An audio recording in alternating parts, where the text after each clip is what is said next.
I've experienced homelessness before. And when I see the homeless people out on the street, it like breaks my heart because I'm like, oh my gosh, like I know what they're going to go through this winter. So what happened is thankful for your mom. Oh, moms are the best. So I was in this really huge earthquake in LA in the 90s, and it demolished the townhome we were living in. It demolished my mom's job. Keep going as I'm telling you this story. Keep going with what you're thankful for. And it was really bad. Like the whole city, it was messed up. It was crumbled. Pretty bad. And you guys can look it up. It's a Northridge earthquake. And me, my mom, and my little brother had to sleep outside in the park because they only had, number one, things were different then, right? So there was no cell phones.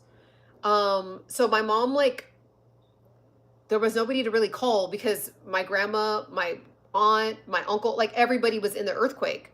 So there was that. Number two is my mom was a single mom. So she didn't have enough money to she literally just was living paycheck to paycheck, working her butt off, taking care of me and my brother. And so she didn't have extra funds for us to drive somewhere to go. Oh, wait, you know what it was? I think we really couldn't drive anywhere because the streets were all messed up. The car got messed up. It was just bad.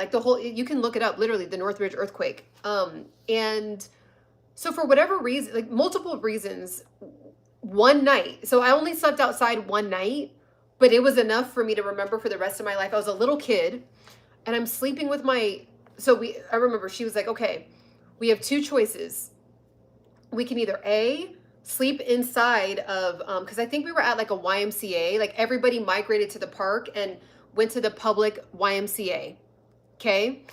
And she was like, we can sleep inside there because they opened it up for free for everybody. So she's like, and everybody just had sleeping bags and all that. It was crazy.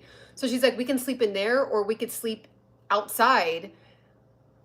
Which one? And I was so scared. I was just like, well, whatever, whichever one. But I was so scared that because there kept being tremors and it was huge. It was a really big earthquake. The side of the building fell off.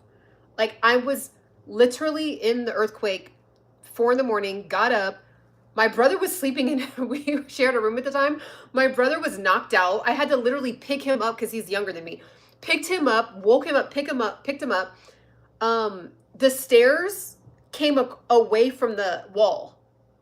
The stairs came away from the wall. It was just bad. I'm going to do a whole isolated video, but bottom line, it was bad. And so I just thought that was going to happen inside the YMCA. So I'm like, I wouldn't mind sleeping outside because I just was like, I don't want to be asleep and then the building falls on us while we're sleeping. I'm only I was super young. I'm a little kid. And so we slept outside. It was freezing. I think the earthquake was in January, I believe. So we slept outside in the winter on the ground, on the grass. Hundreds of people. Thousands of people in the park were all just sleeping on the grass. It was horrific. I was so cold. I could literally feel it now. I was so cold. I felt like that, the movie, the Titanic, where Jack is just frozen in the water and she's waking him up and he's just has crystals on his nostrils, on his nose hairs. That's how I was. I woke up, I had crystals on my eyelashes, crystals on my nose.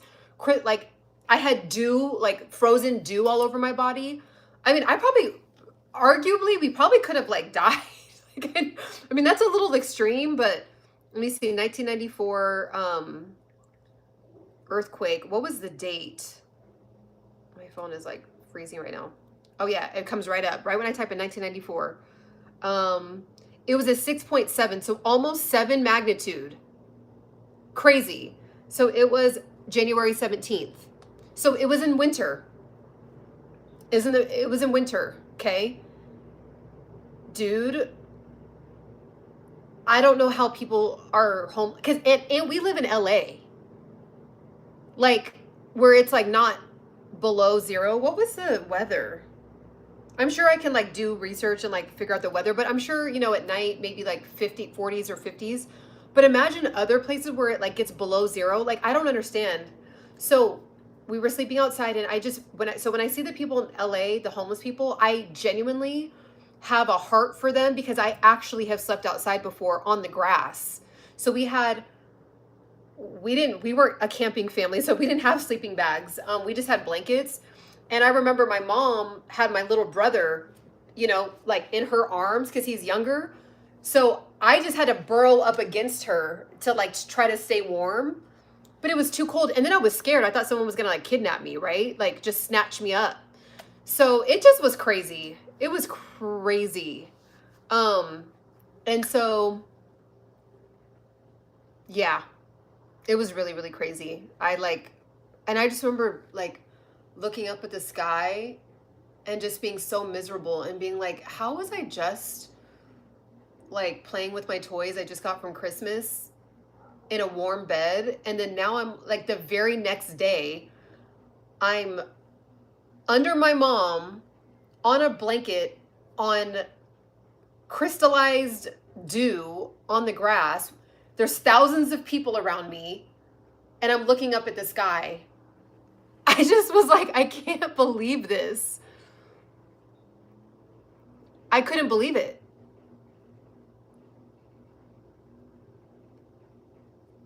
And we lived in the epicenter. We were on top of the epicenter. So I remember, I'll do a whole video on it. But it was so crazy. We were laying on top of like glass. Like when we went down the steps that were jumping away, the stairs were detaching from the wall. We were going down. I had to literally kick the door open. I know this sounds crazy, but I really had to do this. I had to kick my mom's door open because it got stuck. So I had to kick it open. She opened it up, grabbed my brother. And at the time, my grandma lived with us and my aunt. So it was my aunt, my grandma, my mom, and then me and my brother. And so they were stuck. My aunt and my grandma could not get out of their rooms. So my mom took me and my brother. We're going down the stairs. We go under this table and there's glass all like we're stepping on glass, all that. So she put me and my brother under the table, and she was not under the table because my mom is 6'1". So she like couldn't fit under there all the way. So she like made sure me and my brother, which is like, of course, mothers are just so amazing. I mean, fathers are too. So put us under there, and then glass was all around the table, right? So she had to lay on the glass. And I remember she was just praying. She was praying to God.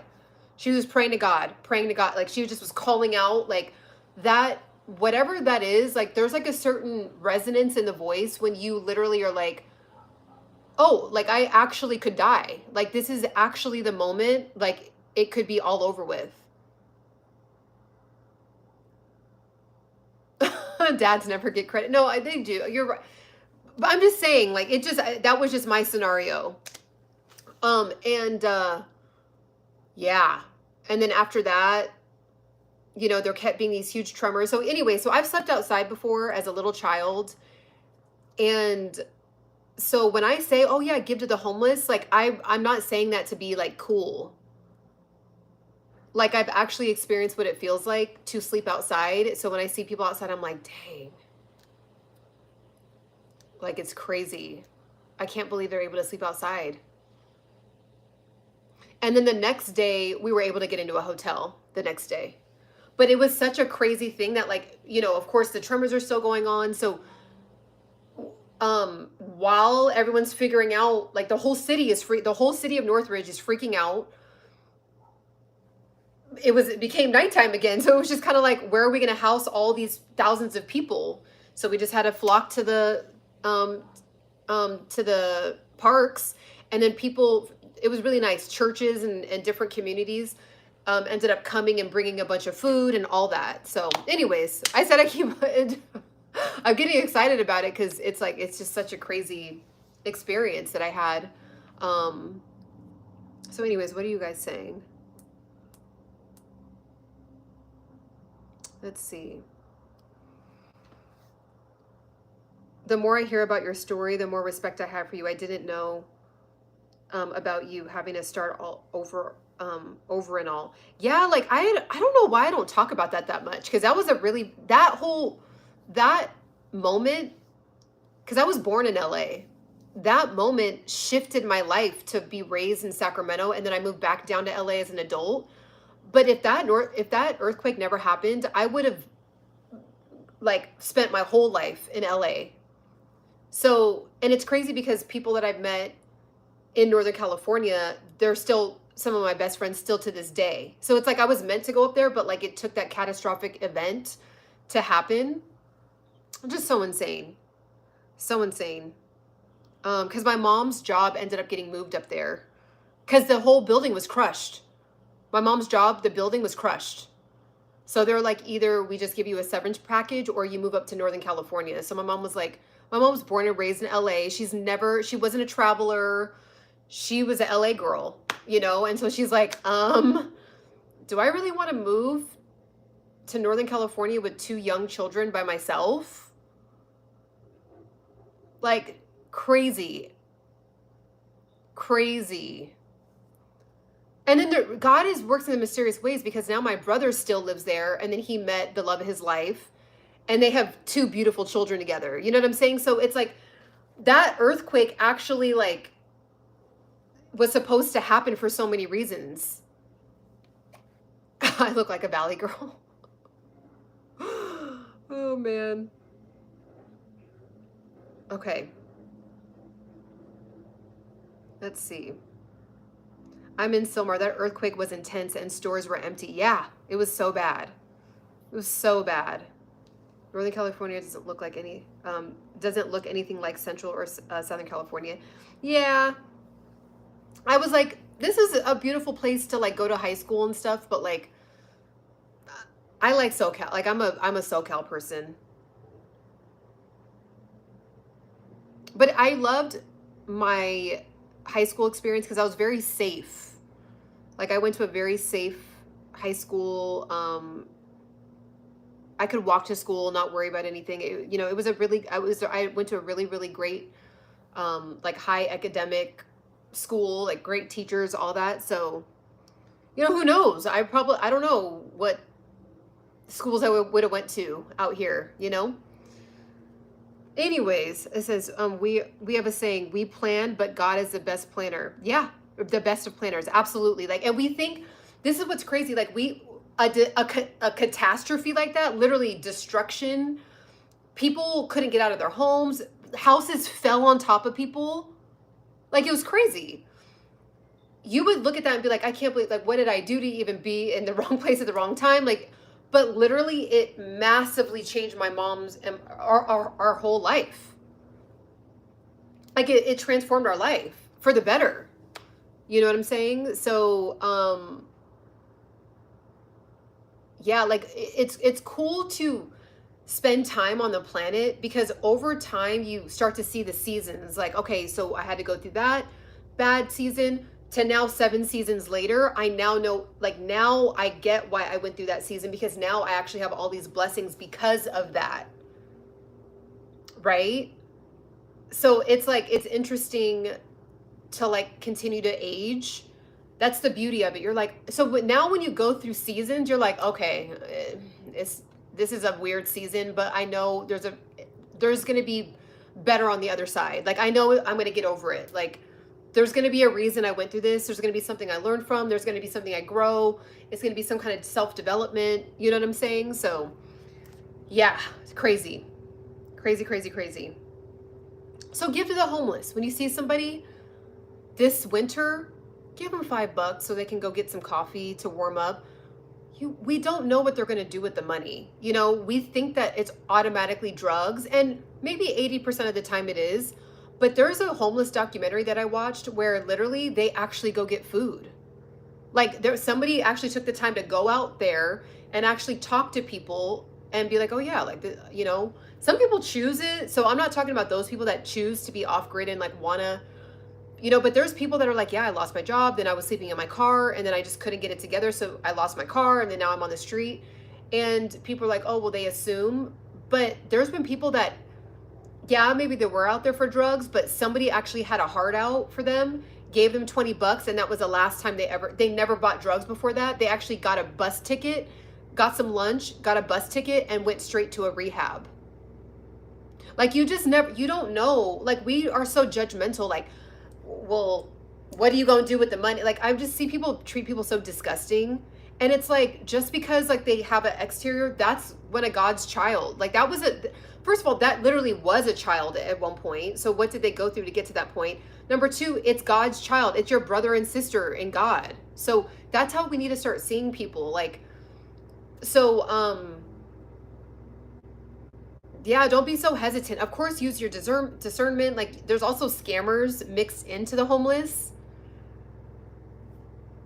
You know, you could kind of tell, like, where they're just doing they're a little too good. Like, and you're just like, okay. But sometimes I will still give them money because I'm just like, I feel like God's leading me to. And I'm like, okay, well, it's not.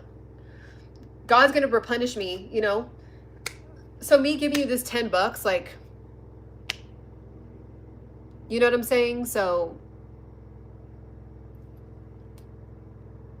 I literally got into a debate with somebody about that one time. I was like, just give. And they're like, well, no, I'm going to go. I demanded that they tell me what they want to eat so I can make sure that they really eat. And I'm just like, but who are we to do that? Like, either just tell them no and move on. But like, don't start, like, you're not, who are you? Like, you know what I'm saying? Like, you are not a judge to levy a sentence. Like, you are not approved to do that. So just say no if you don't want to give it and then move on, or just give joyfully and freely and move on, and then just ask God to bless it and just say, I hope that they have a change of heart with their circumstance. You know what I mean? Hallie says, if someone is concerned, maybe it's better just to give food instead of money. Yeah, that's true too. Like, I've given food too, a lot. Like, and some people actually will ask for the food. I've had a lot of people, especially in LA, like, it's getting really bad out here. And people are just like, I really am just hungry. Do you mind, like, when you go into the gas station, can you just give me a sandwich? You know, like the ones in like the little cases or whatever. Can you get me a sandwich and like a soda? And I'm like, yeah, you know.